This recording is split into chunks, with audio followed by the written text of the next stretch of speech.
So just because there's an application doesn't mean I'm going to sell anything. I need a competitive opening. What does that mean? That means that the end user needs something bad enough that they're going to buy it. Now, how do I know that that's likely to occur? Well, one way I can determine is I can go out and survey end users. I can go out and talk to a bunch of them and say, do you need this? Do you want it?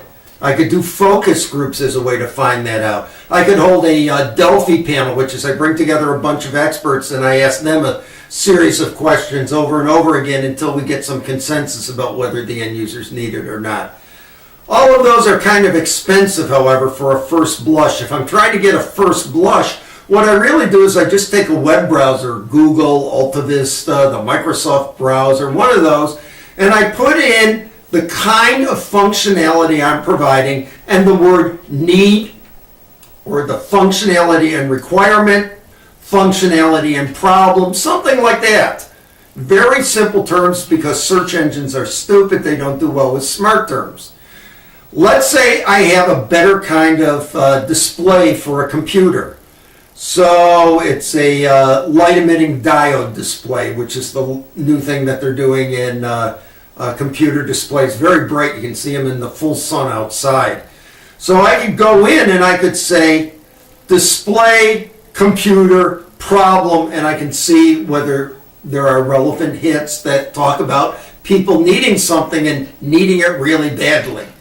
Let's say I get so many hits I can't figure it out. Then I'll take it down a notch and I'll make it more specific. Instead of just display and computer, I might do LCD display or LED display. I'm making it more specific in order to winnow down the hits. I always start out general, go to more specific. I may open one or two hits to sort of read them quickly, just skim through them to get an idea of what might be better search terms to use also in case I'm on the wrong search terms. So if I think of a hierarchy from very general to very specific of kinds of displays, starting at display, going down cathode ray tube, LCD, LED, and going down from there, organic LED under LEDs, and so on, I can go up and down this hierarchy with my search terms to try and figure out if what's the problem, and if there is a problem out there, and if people are concerned. By going up and down, I control the amount of hits I get. That's why I'm going up and down.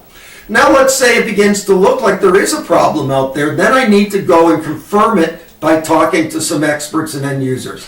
Who do I talk to? Well, one thing I do is I go look at where there are professional societies, and I find who are the chairmen of the relevant committees, and I call them up and I say, hey, I saw your name on that committee. What do you think of this as a problem? They're like, whoa, I'll tell you. Gee, I must be important. You called me because I'm the head of the committee.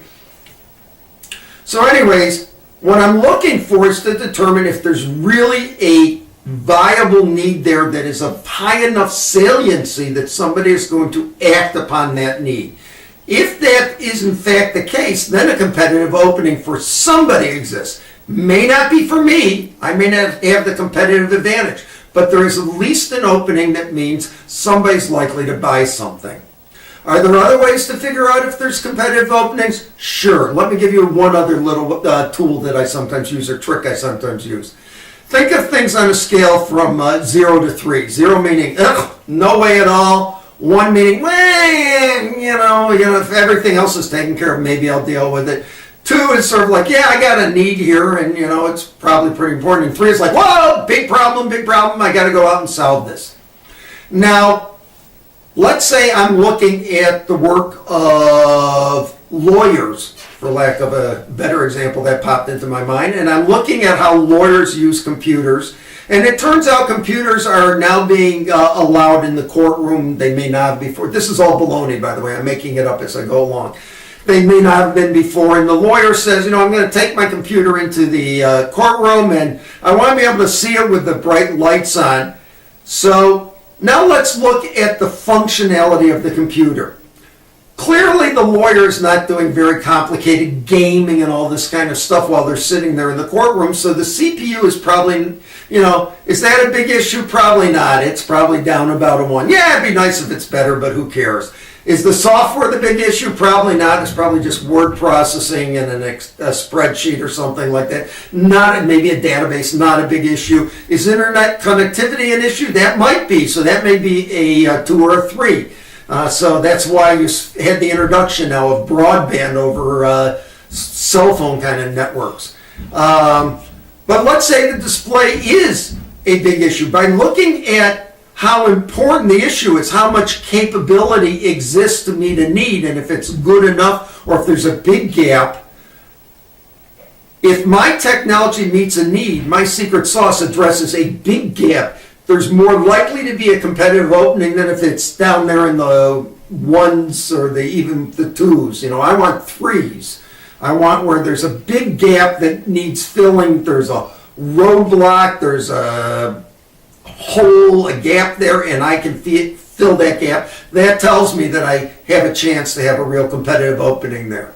So that's what competitive openings are about, is finding a place where there's a bona fide need, and that need is deeply felt. This is not a latent need. This is an overt, well-expressed, well-articulated need that is acknowledged by the end users. That's what I'm looking for, and I want to be able to fill that need. If I can do that, I have a competitive opening for my technology.